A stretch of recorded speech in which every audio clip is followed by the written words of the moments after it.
Welcome to Aadya TV. నేను మీ journalist Arun. So ఈరోజు మూసి పక్షాలను చేయడానికి సీఎం రేవంత్ రెడ్డి పెద్ద పన్నాగమే చేస్తున్నాడు. సో ఎందుకు మరి బీఆర్ఎస్ నేతలు ఎందుకు టార్గెట్ అనే అంశాలపైన ఈరోజు మనతో పాటు ఎల్బీ నగర్ ఎమ్మెల్యే సుధీర్ రెడ్డి ఉన్నారు. అడిగి తెలుసుకుందాం. ఇతను గత ప్రభుత్వంలో సుధీర్ రెడ్డి మూసి ఫ్లడ్స్ చైర్మన్గా కూడా ఇతను పనిచేశారు. అప్పుడు ఎంత ఖర్చు అయింది, ఎందుకు పెట్టవలసి వచ్చింది, ఇప్పుడు ఎందుకు సీఎం దాన్ని హైలైట్గా చేస్తున్నాడు మూసి పక్షాలను అనేది? అంటే మూసి పునర్జీవనం అనుకోండి, ప్రక్షాళన అనుకోండి, సుందరీకరణ అన్నీ కూడా అర్థం ఒకటే వస్తుంది. అయితే ఆ కార్యక్రమం బీఆర్ఎస్ పార్టీ మాజీ ముఖ్యమంత్రి గారు కేసీఆర్ గారి ఆధ్వర్యంలో స్టార్ట్ అయిపోయింది. ఎప్పుడో మొదలైపోయినాక కేసీఆర్ గారు లోతుగా అధ్యయనం చేస్తారు కాబట్టి అసలు మూసీ నదికి ఎంత బడ్జెట్ కావాలి, ఎన్ని రకాలు, ఎంత కుటుంబాలు నష్టమవుతుందో అన్నీ తీసుకొని రమ్మని చెప్తే మేమంతా కూడా రివర్ బౌండరీని మేమే నిర్ణయించినాం, బఫర్ జోన్ మేమే నిర్ణయించి బఫర్ జోన్లో ఇన్ని వేల కట్టడాలు వస్తున్నాయి. ఒక్కొక్క కట్టడంలో 2-3 కుటుంబాలు ఉన్నాయి. దాదాపు 30-40 వేల కుటుంబాలు ఉన్నట్టున్నాయి. 10-12 వేల కట్టడాలలో కొన్ని పోర్షన్స్ కూడా ఉన్నాయి ఒక్కొక్క ఇంట్లో. కాబట్టి కుటుంబాలు 30 వేల దాకా ఉంటాయి. కాబట్టి అన్ని ముఖ్యమంత్రి గారికి నేను కేటీఆర్ గారు వెళ్ళి చూపెట్టినాం. ఇన్ని వేల మందికి నష్టమవుతుందా? అయితే మీరు ఒక పని చేయండి, ఫస్ట్ నష్టం తక్కువయ్యే విధంగా మూసీ నదిని డెవలప్ ఏ విధంగా చేయగలుగుతామనే అంశాన్ని ఫస్ట్ ఇంకో ప్లాన్ బి తోటి నా దగ్గర రండి అని చెప్పండి. ఈలోపుగా మూసీ నదిలోకి వచ్చే డ్రైనేజ్ వాటర్ని అంతా కూడా శుద్ధి చేయండి. అది ఎవరికి ప్రజలకు ఇబ్బంది ఉండదు. ఫస్ట్ శుద్ధి చేయండి, బ్రిడ్జ్లు ఏవైతే ఉండో కట్టి ఈలోపు నా దగ్గర రండి అని చెప్పడం వల్ల మేము ఎన్నికలకు ముందు మళ్ళీ కసరత్తు చేస్తే 2-3 అంశాలు మా దృష్టికి వచ్చినాయి. అది ముఖ్యమంత్రి గారికి నివేదిద్దామని చెప్పి అనుకునేటప్పుడు ఎన్నికల కోడ్ వచ్చింది. కోడ్ రావడం వల్ల మేము ఆగిపోయినాం. ఈలోపు ఎన్నికల్లో మా పార్టీ ఓడిపోవడం, అధికారంలోకి కాంగ్రెస్ రావడం జరిగిపోయింది. అంతే తప్ప మేము అభివృద్ధి చేసినప్పుడు ఒక్క కుటుంబానికి కూడా చిన్న టెన్షన్ కానీ ఒక డిస్టర్బెన్స్ కానీ జరగలేదు. అంటే మేము అభివృద్ధి చేద్దాం అనుకున్న లైన్ వేరే, ఈయన అభివృద్ధి చేద్దాం అనుకున్న లైన్ వేరే.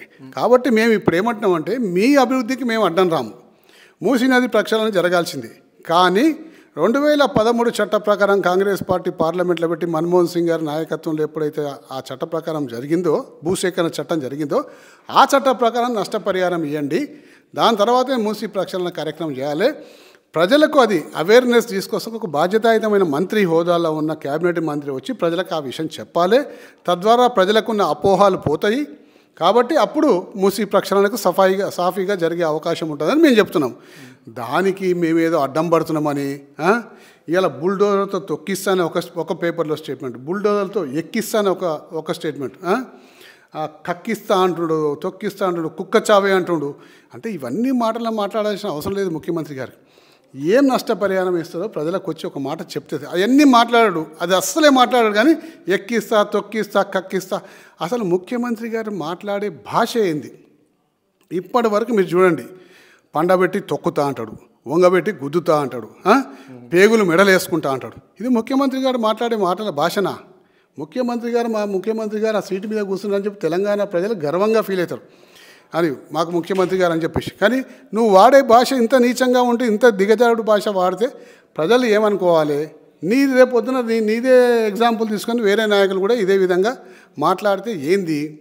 కాబట్టి దయచేసి నీ భాష మార్చుకొని సంస్కారవంతమైన భాష మాట్లాడమని చెప్పేసి ముఖ్యమంత్రి గారు రిక్వెస్ట్ చేస్తారు. అంటే మీరు గత ప్రభుత్వంలో చైర్మన్గా ఉంటారు, ఎన్ని ఎస్టీపీలు నిర్మించారు ఆ మూసి పైన? ఇప్పుడు ఎన్ని పెండింగ్లో ఉన్నాయి? ఇంకా ఎన్ని చేయవలసి ఉంటుంది? 32 ఎస్టీపీలకు ఆ రోజు శ్రీకారం చుట్టినాం. దాదాపు కొన్ని ఎస్టీపీలు పూర్తి అయిపోయినాయి. ఇప్పుడు మా నాగోల్లో పూర్తి అయిపోయి 3 నెలలు అయిపోతుంది. ఏది 320 MLD, 320 MLD భారతదేశంలో అతిపెద్ద ఎస్టీపీ. దాన్ని ఇనాగ్రేషన్ చేయాలి ముఖ్యమంత్రి గారు.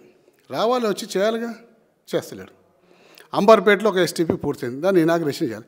మొన్న ఉప్పల్లో మేము కట్టిన ఎస్టీపీలే, అంటే అప్పటి ప్రభుత్వంలో కట్టిన ఎస్టీపీలు మొన్న ఇనాగ్రేషన్ చేసింది. సంతోషం. ప్రోటోకాల్ ప్రకారం ముఖ్యమంత్రి రావాలి, చేయాలి, దానికి ఏం కాదంటలేము. కానీ ఇవన్నీ కార్యక్రమాలు మేము చేసినాం. ఇవన్నీ ఎప్పుడో ప్రక్షాళన ప్రారంభించినాం. ఈరోజు ప్రక్షాళన, మేము పునర్జీవనం, మేమేదో చేస్తున్నా, బీఆర్ఎస్ పార్టీ ఏదో అడ్డుకుంటున్నది కరెక్ట్ కాదు. మరి అంటుండు కదా ఇప్పుడు అక్కడి నుంచి యాదగిరి గుట్టలో ప్రారంభించిన అంటే భువనగిరి జిల్లాలో మాత్రం ప్రారంభించాము, ఇప్పుడు రాను డైరెక్ట్ హైదరాబాద్లో వస్తున్న చార్మినార్ కానీ భారీ ఎత్తున బహిరంగ సభ పెడతాను, బీఆర్ఎస్ నేతలు ఎవరు అడ్డు వచ్చినా తొక్కేస్తా అని చెప్పేస్తున్నాడు, గంట పదంగా చెప్తుండు. దాన్ని ఎట్లా చూడొచ్చు? ఓన్లీ బీఆర్ఎస్ నేతలే టార్గెటా? అంటే ఈ రాష్ట్రంలో వేరే పార్టీలు లేనే లేవా? బీజేపీ లేదా, ఆమ్ ఆద్మీ పార్టీ లేదా, సిపిఎం సిపిఐ లేవా? ఓన్లీ బీఆర్ఎస్ నేతలే అంత టార్గెట్ ఏంది సీఎంకు? నేను అదే అంటున్నా, ఎవరు అడ్డుపడుతుంది నీ మూసీకి? నీ మూసీ కార్యక్రమానికి, పునర్జీవన కార్యక్రమానికి అడ్డు ఎవరు పడుతుండ్రు? ఎన్నో సందర్భాల్లో లాస్ట్ 2 నెలల నుంచి మూసీ ప్రక్షాళన కార్యక్రమం మొదలైనప్పటి నుంచి నేను కానీ, కేటీఆర్ గారు కానీ, హరీష్ రావు గారు కానీ మాట్లాడిన వీడియోలు ఉన్నాయి, అన్నీ ఉన్నాయి. మూసీని మేము వెల్కమ్ చేస్తున్నాం, కానీ నువ్వు మాట్లాడే అప్రోచ్, నీ పద్ధతి మార్చుకో. ఫస్ట్ ప్రజల వద్దకు రాండి, అయ్యా మేము నష్టపరిహారం ఎంత ఇస్తాం, మీకు సంతోషంగా ఇడికెళ్ళి పంపిస్తాం, మిమ్మల్ని బాధ పెట్టాం, మిమ్మల్ని అర్ధాంతరంగా తీసుకొచ్చి నడి రోడ్డు మీద నిలబెట్టాం, మేము అన్ని ఏర్పాట్లు మీకు చేస్తామని చెప్పి ఒక నమ్మకాన్ని ప్రజలకు క్రియేట్ చేయండి. అది మేము అడుగుతున్నాం. అది ఇవ్వకుండా, అది చేయకుండా తొక్కేస్తా, పండ పెడతా, లేకపోతే కక్కిస్తా గిక్కిస్తా, ఇవన్నీ మాటలు ఎందుకు? ఆల్రెడీ చెప్తున్నాడు కదా, ఇక్కడ నుంచి డబుల్ బెడ్రూమ్ ఇండ్లకు పంపించేస్తా అని చెప్పేసి చెప్తున్నాడు. ఆ డబుల్ బెడ్రూమ్ ఇండ్లు మరి ఎన్ని ఉన్నాయి, ఎక్కడున్నాయి? ఈ కాంగ్రెస్ గవర్నమెంట్ మన కట్టించిందా, లేదా గత ప్రభుత్వం ఉన్న ఇండ్లకి వీళ్ళని పంపించే ఏర్పాట్లు సీఎం తీసుకుంటున్నాడు ఈ నిర్ణయం? అంటే చివరికి ఇప్పుడు మళ్ళీ కేసీఆర్ గారు కట్టించిన డబుల్ బెడ్రూమ్లే గతయినాయి నీకు. ఆ డబల్ బెడ్రూమ్లు కూడా అందరూ డబల్ బెడ్రూమ్లకు పోలేదండి. కొన్ని మంచి ఇండ్లు ఉన్నాయి, అలా పేదవాళ్ళు ఉన్నారు, మధ్యతరగతి వాళ్ళు ఉన్నారు, ఎగువ మధ్యతరగతి వాళ్ళు 3 రకాలు ఉన్నారు. అలా పేదవారికి డబల్ బెడ్రూమ్ పోతే మెరుగైన వసతి, అంటే ఒక గుడిసెల్లో ఉండే వ్యక్తి, జీవించే వ్యక్తికి డబల్ బెడ్రూమ్ ఇస్తే దానికైనా మెరుగైన వసతి కావచ్చు, సంతోషంగా అతను పోతాడు. కానీ ఆల్రెడీ ఒక అపార్ట్మెంట్లో ఉంటున్న వాడు డబల్ బెడ్రూమ్ ఇస్తే పోతాడా? పోడు. కాబట్టి ముఖ్యమంత్రి గారు ఆ కోణం నుంచి అందరినీ పరిశీలించాలని చెప్పి కోరుతున్నాం.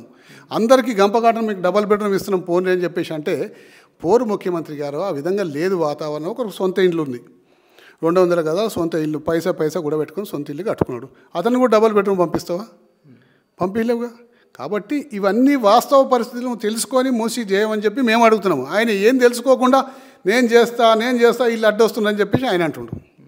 సో ఇప్పుడు మరి ఇక్కడ నుంచి పాదయాత్ర చేయవలసి ఉండే, హైదరాబాద్ నుంచి చేయవలసి ఉండే, మరి అక్కడ భువనగిరి జిల్లాను ఎందుకు ఎన్నుకోవాల్సి వచ్చింది సీఎం?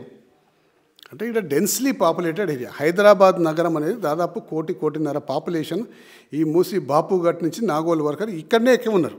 ఇక మిగతా అంతా కిందికి పోతే పలస ఉంటారు, చాలా తక్కువ ఉంటాయి ఇల్లు. అందుకోసం ఇక్కడ చేయాల్సిన పాదయాత్ర అక్కడే దిగి చేస్తున్నాడు అనేది మా ప్రశ్న. అయ్యా నువ్వు ఇక్కడ చెయ్యి, ఎందుకంటే నల్గొండ జిల్లా రైతుల్ని ఎగేసి హైదరాబాద్ జిల్లా వాళ్ళు అడ్డుకుంటున్నారు, మూసి మేము చేస్తుంటాయని చెప్పుకోవడానికి అక్కడికి వెళ్ళి చేస్తున్నాడు. ఓకే. సో ఇప్పుడు నిన్న చెప్పాడు సీఎం, అంటే యాదాద్రి పేరు డైరెక్ట్ మళ్ళీ యాదగిరి గుట్టని అనాల్సిందే అని చెప్తున్నాడు. దాన్ని ఎట్లా చూడొచ్చు? అంటే ఇప్పుడు యాదాద్రి అని చెప్పడం అన్నా, యాదగిరి గుట్ట అయినా సరే ఏమి, ఇప్పటికీ యాదాద్రి పేరు పెట్టినా సగం మంది యాదగిరి గుట్ట అనే అంటారు. దాంట్లో ఏముంది అని పేరు మార్చడంలో? నేనేదో గొప్ప పని చేసి, నువ్వేమైనా ఆలోచన చేస్తే గతంలో కన్నా గొప్పగా ఆలోచన చేయి, ఇంతకన్నా బెటర్గా ఆలోచన చేయి. యాదాద్రి ఇప్పుడు కట్టినాక కేసీఆర్ గారికి అద్భుతంగా కట్టింది, దానికన్నా ఇంకా బెటర్గా ఏమన్నా దాన్ని ఇంకా చేయాలనుకుంటే చెయ్యి. అంతేగాని పాత చింతకాయలు పచ్చలేక అదేదో పెద్ద మేము పొరపాటు చేసాం, నేనే కరెక్ట్ చేస్తున్నా అన్న పద్ధతిలో నువ్వు చేయడం వల్ల ఉపయోగం ఏముండదని ముఖ్యమంత్రి గారికి విజ్ఞప్తి చేస్తున్నాను. Thank you.